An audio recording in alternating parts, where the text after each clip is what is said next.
Hello everyone, मैं सुजीत स्वागत करता हूं आपके अपने यूट्यूब चैनल पीडब्ल्यू में। दोस्तों, आज फिर आप लोग के सामने एक नए वीडियो के साथ हाजिर हैं और आज हम लोग आप लोग को 20 मैथ का प्रश्न लेकर आए हैं। दोस्त, वीडियो अच्छा लगे तो लाइक, शेयर एंड सब्सक्राइब ज़रूर करें। बिना देर किए चलते हैं आज के पहला प्रश्न की ओर। आज का पहला प्रश्न है, दो समरूप त्रिभुजों ABC और DEF के क्षेत्रफल क्रमशः 392 वर्ग सेंटीमीटर और 200 वर्ग सेंटीमीटर है। संगत भुजा AB और DE का अनुपात निम्नांकित में कौन सा होगा? समरूप त्रिभुज का एक प्रॉपर्टीज होता है एरिया त्रिभुज ABC, एरिया त्रिभुज DEF इक्वल टू होता है उसके संगत भुजा AB बटा DE के वर्ग के बराबर होता है। एरिया त्रिभुज ABC का क्षेत्रफल दिया है 392 और एरिया त्रिभुज DEF का दिया है 200, बराबर हो जाएगा AB बटा DE का होल स्क्वायर। 2 से काटेंगे 100 बार में AB बटा DE इक्वल टू हो जाएगा 196/100। इधर स्क्वायर था दोस्त, तो स्क्वायर हटेगा तो इधर अंडर रूट चढ़ जाएगा यानी आ जाएगा 196 का वर्गमूल 14 और 100 का आ जाएगा 10। इसको काट देंगे तो 7 दूनी के 14, 5 दूनी के 10 यानी आ जाएगा AB अनुपात DE बराबर 7:5। Option number B. चलते हैं अगले प्रश्न की ओर। अगला प्रश्न है कि त्रिभुज में PQ समानांतर BC है। AP 8 सेंटीमीटर दिया है, AB 12 सेंटीमीटर दिया है, AQ 3x है, QC x + 2 सेंटीमीटर दिया है। तो x का मान निम्नलिखित में कौन सा होगा? एक त्रिभुज ले लेते हैं।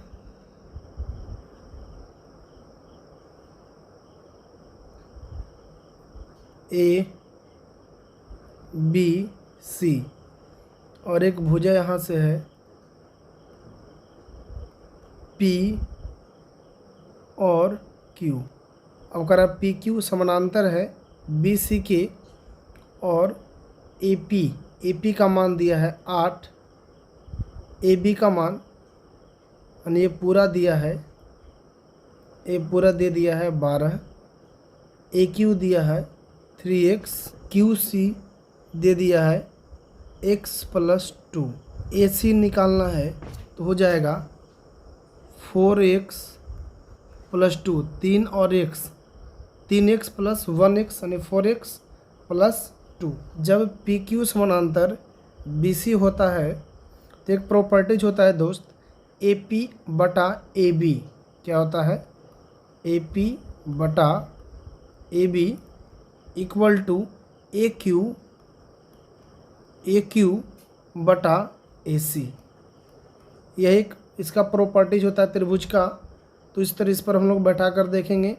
AP का मान है 8, AB है 12, AQ है 3x और AC निकाल दिए हैं 4x + 2। इसको काट देंगे दोस्त 4 से 2 बार में, 4 से 3 बार में। अब क्रॉस मल्टीपल कर देंगे तो 4 दूनी के 8x, 2 दूनी के 4 और 3 तिया 9x। 4 को रहने देंगे, 9x, 8x को उठाकर इधर लेकर आएंगे तो प्लस में है, इधर आएगा तो हो जाएगा माइनस में। 9 में से 8 गया, x इधर बच गया 4 यानी x का मान आ गया 4। ऑप्शन नंबर सी। 649358 का माध्यिका है। माध्यिका निकालने के लिए सबसे पहले जो अंक दिए होते हैं उसे हम लोग बढ़ते क्रम में सजा लेते हैं। तो बढ़ते क्रम में सजाने के लिए सबसे पहले हमको 3 को लेना पड़ेगा, उसके बाद 4 को लेना पड़ेगा, उसके बाद 5 आ जाएगा, फिर 6 आ जाएगा, फिर 8 आएगा, फिर 9।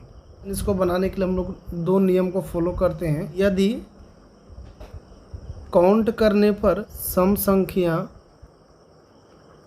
रहे तो माध्यिका बराबर होता है n/2 एवं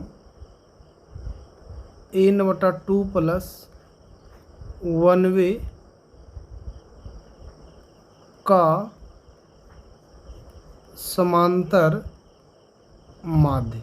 काउंट करने पर यदि विषम संख्या आता है तो इसका जो माध्यिका होगा वह होगा n+1/2। n+1/2 करने पर जो पद आएगा वही इसका माध्यिका हो जाएगा।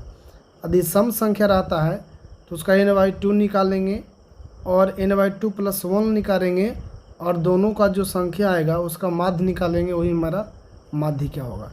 जैसे यहाँ देखिए सम संख्या आ रहा है 1 2 3 4 5 6 सम संख्या है दोस्त। इसका माध्यिका निकालने के लिए सबसे पहले n/2 वहाँ पद निकालेंगे तो हो जाएगा 6/2 यानी 3 को गिनेंगे 1 2 3 यानी तीसरा पद आ गया 5। उसके बाद n/2 + 1वां पद निकालेंगे तो ये हो जाएगा n/2 यानी 6 + 2 + 1 6/2 + 1 2 तिया के 6 3 और 1 4 यानी कि चौथा पद तो 1 2 3 4 यानी चौथा पद आ गया 6। यहाँ आ गया 5 और यहाँ आ गया 6।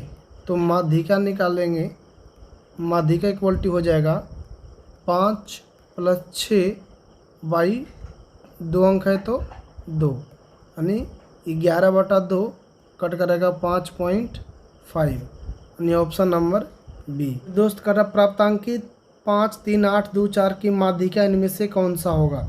तो सबसे पहले इसको हम लोग बढ़ते क्रम में सजाएंगे 2 3 4 5 और 8। अब बढ़ते क्रम सजाने के बाद देख लेंगे कि कितने अंक हैं। 1 2 3 4 5 यानी 5 डिजिट हैं तो 5 जो है वो एक विषम संख्या है। 5 क्या है दोस्त? विषम है। इसका माध्यिका बराबर हो जाएगा,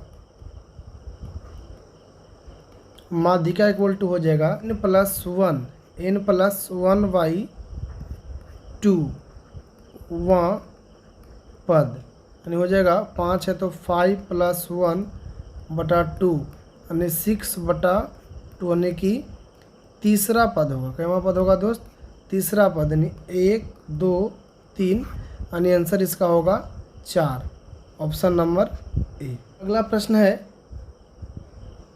कि वर्ग अंतराल 10 से 20 का वर्ग चिन्ह क्या होगा?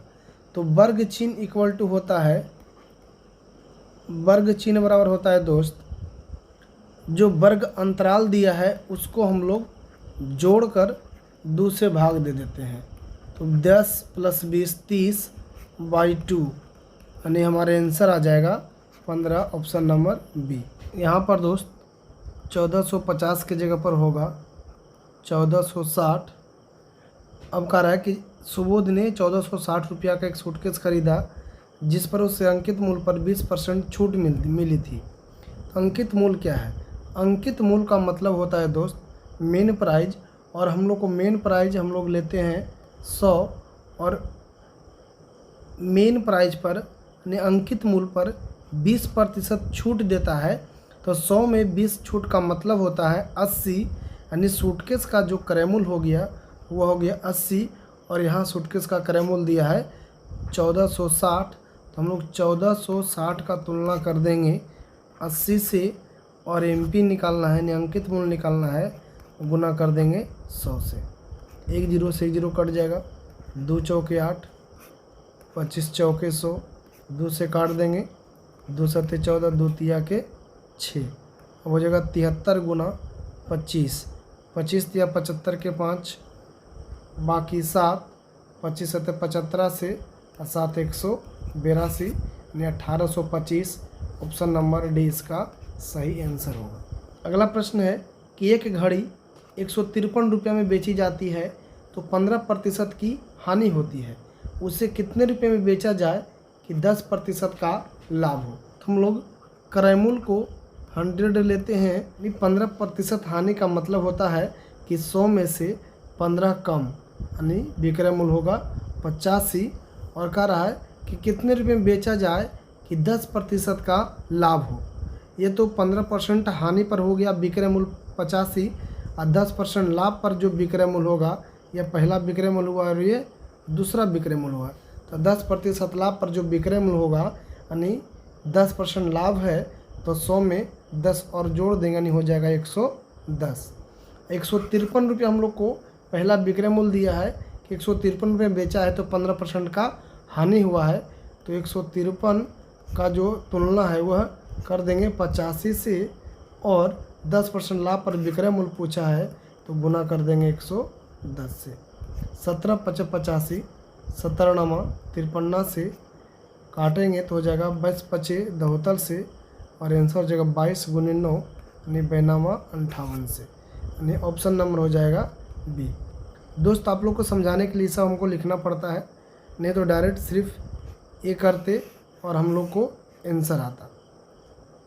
तो दोस्त वीडियो अच्छा लगे तो लाइक और सब्सक्राइब करना ना भूले, क्योंकि आपका एक लाइक और सब्सक्राइब हमको बहुत ज़्यादा मोटिवेशन करता है वीडियो बनाने के लिए। तो चलते हैं दोस्त आज के अगला प्रश्न पे। तो अगला प्रश्न है कि दो मेज़ों व एक कुर्सी का मूल्य है 970 रुपया, जबकि एक मेज़ व 2 कुर्सी का मूल्य है 680 रुपया। तो एक मेज़ और एक कुर्सी का मूल्य कितना होगा। 2 मेज़ और एक चेयर को मिलाते हैं तो इसका मूल्य हो जाता है 970 रुपया, और एक मेज़ और 2 चेयर को मिलाते हैं तो इसका दाम हो जाता है 680 रुपया। दोनों को जोड़ देंगे, 2 और 1 3 मेज़ हो गया, यहाँ भी 2 और 1 3 चेयर हो गया, यहाँ जोड़ेंगे तो 8 7 15 9 6 15 1 16। 3 अगर जो कॉमन ले लेते हैं तो यहाँ पर एक मेज़ और एक चेयर आ गया तो हो जाएगा 1650। 3 से काट देंगे, 3 पचे 15, 3 पचे 15, 0, यानी एक मेज़ और एक चेयर का जो दाम आ गया वह 550 रुपये आ गया। Option number D. अगला प्रश्न है एक बेईमान दुकानदार लागत कीमत पर माल बेचने की घोषणा करता है, किंतु 1 किलोग्राम के बजाय 900 ग्राम का बाट का प्रयोग करता है, तो उसके लाभ प्रतिशत बताइए। देखिए दोस्त, इस तरह जो क्वेश्चन है करा है कि लागत कीमत पर माल बेचने का घोषणा करता है, बोलता है कि जितना में हम लाए हैं उतना ही में सामान दे देंगे, लेकिन वह दोस्त 1 किलो जगह पर 900 ग्राम देता है।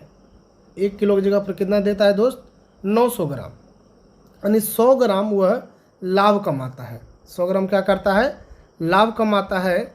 कितना पर दोस्त, तो 900 ग्राम पर। 100 ग्राम जो लाभ कमाता है कितना पर, 900 ग्राम पर।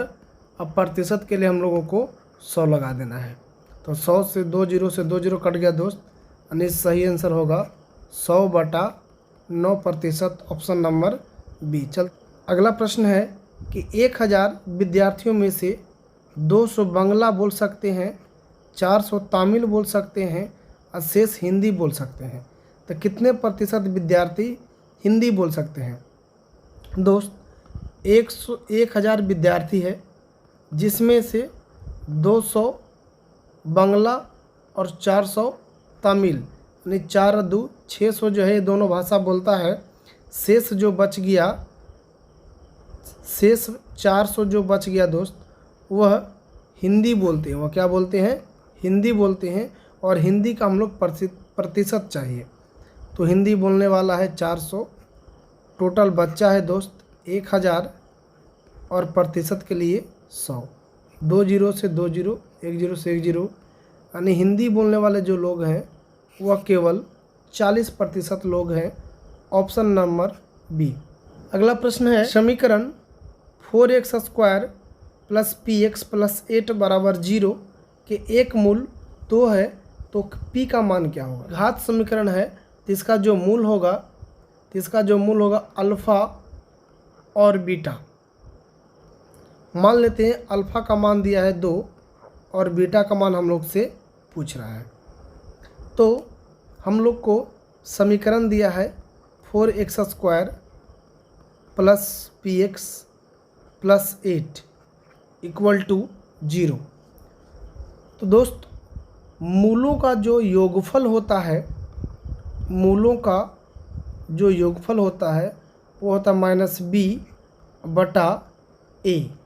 तो अल्फ़ा का मान दिया है 2, बीटा का मान निकालना है दोस्त, और b का मान दिया है -p और a का मान दिया है 4। a का मान कितना दिया है? 4। और दोस्त अल्फ़ा इंटू बीटा का एक फार्मूला होता है c/a। तो अल्फ़ा का मान 2 है, बीटा का मान नहीं पता है, c दिया है 8 और a दिया है 4। 4 दूनी के 8, 2 से 2 कट गया, बच गया 1, यानी बीटा का मान आ गया 1। अब यहाँ पर हम लोग बीटा का मान, यहाँ पर दोस्त बीटा का मान यहाँ रख देंगे तो हम लोग को p का मान निकल जाएगा। तो 2 और 1 3, 4 इधर क्रॉस मल्टीपल करेंगे तो 3 × 4 हो जाएगा, और इधर हो जाएगा -p, यानी p = आ गया 4 तिया के 12, यानी -12। Option number A. अगला प्रश्न है, x² - 3x + k = 0 है और एक मूल दिया है -2, तो k का मान क्या होगा? तो दोस्त द्विघात समीकरण में 2 मूल होते हैं, एक अल्फ़ा होते हैं और एक बीटा होते हैं। तो अल्फ़ा बराबर दे दिया है -2 और बीटा नहीं दिया है, तो अल्फ़ा प्लस बीटा का जो फार्मूला होता है वो होता है -b/a। तो यहाँ पहले से माइनस है, तो माइनस और -3/a। a का मान 1 है, तो हो जाएगा अल्फ़ा का मान है दोस्त -2 प्लस बीटा, -+3 हो जाएगा, तो बीटा का मान हो जाएगा 3। इधर माइनस में इधर जाएगा तो प्लस में, यानी बीटा का मान हो जाएगा 5। तो अल्फ़ा इंटू बीटा का मान होता है c/a।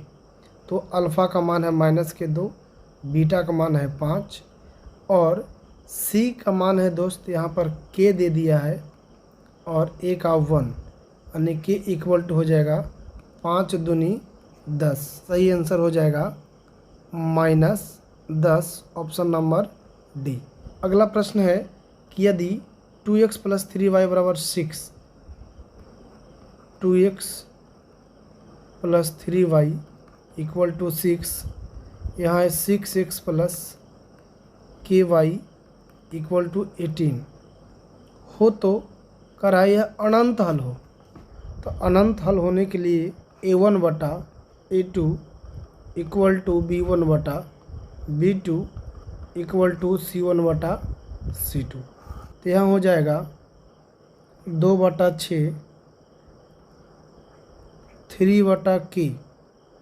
तो 2 तिया के 6 क्रॉस मल्टीपल करेंगे तो 3 तिया हो जाएगा 9, यानी k का मान हो जाएगा 9, ऑप्शन नंबर बी।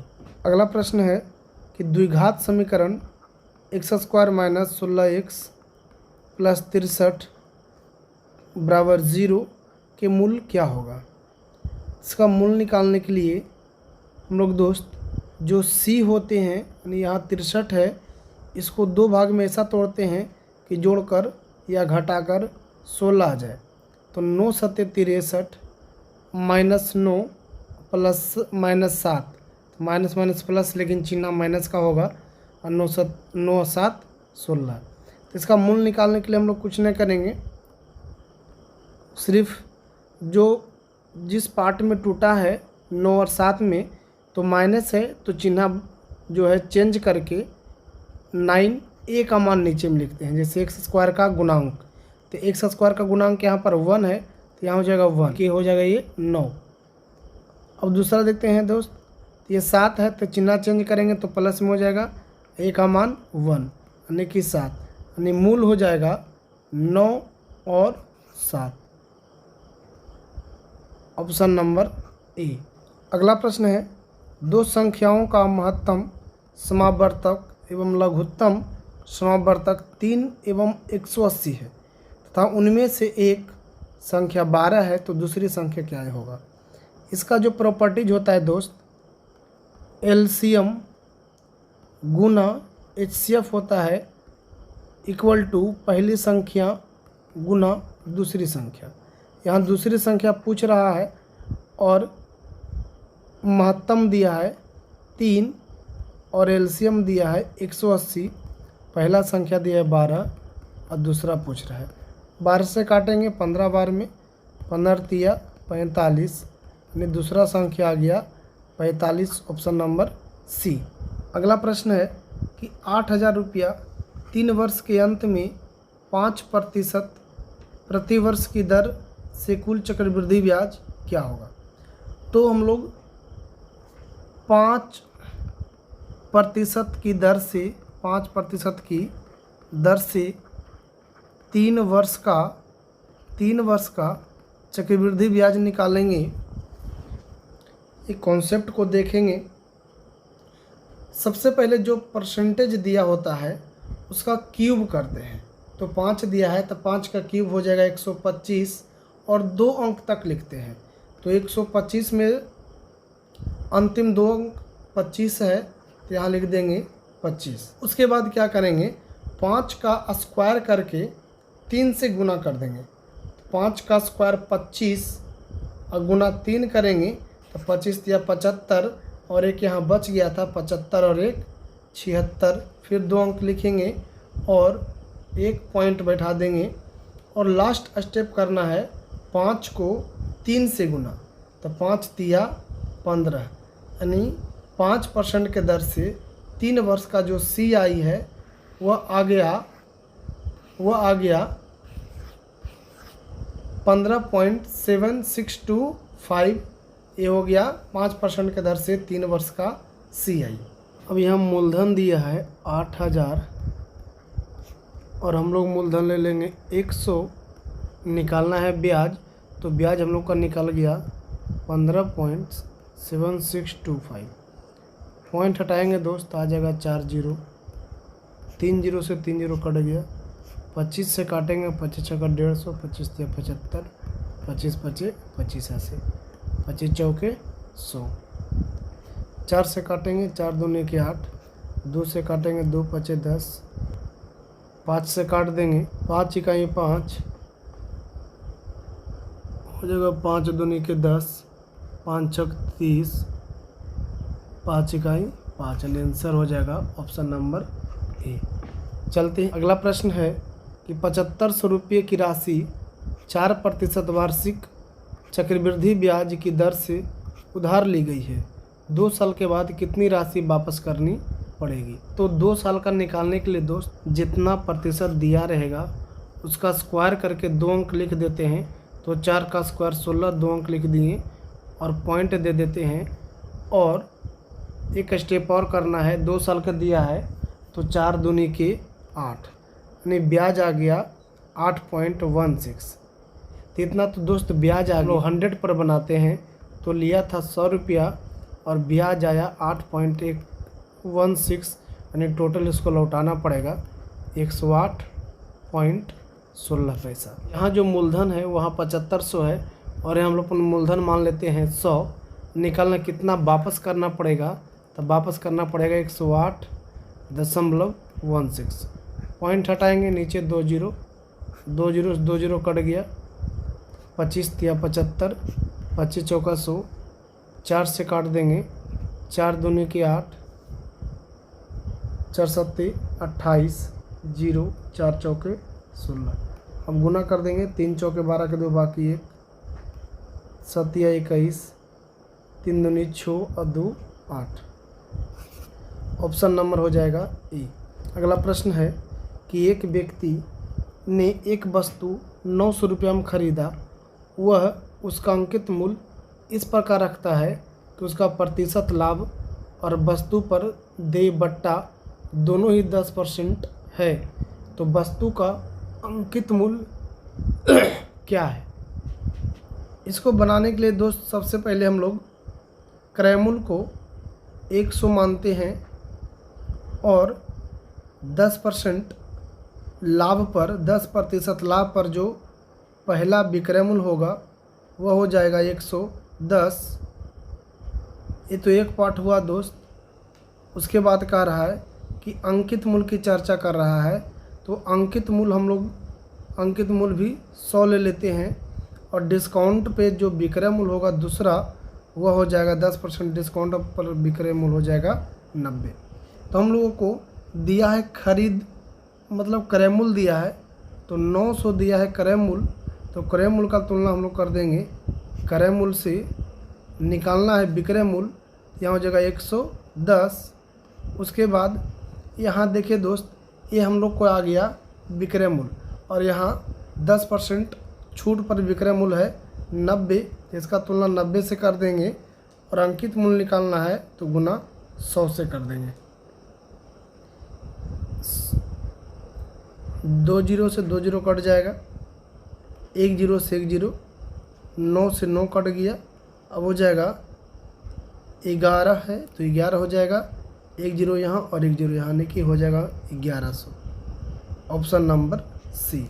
अगला प्रश्न है कि कितने समय में 1000 रुपया का चक्रवृद्धि ब्याज 10% की दर से 210 रुपया हो जाएगी।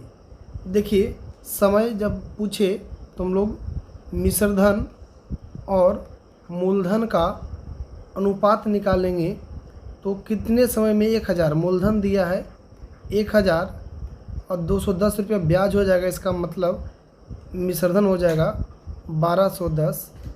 1 जीरो से 1 जीरो काट देंगे तो यह 11 का स्क्वायर बचा और यह 10 का स्क्वायर बचा, तो जो हम लोग को पावर के रूप में आएगा वही हो जाएगा समय, यानी जो समय आया वह 2 वर्ष आया।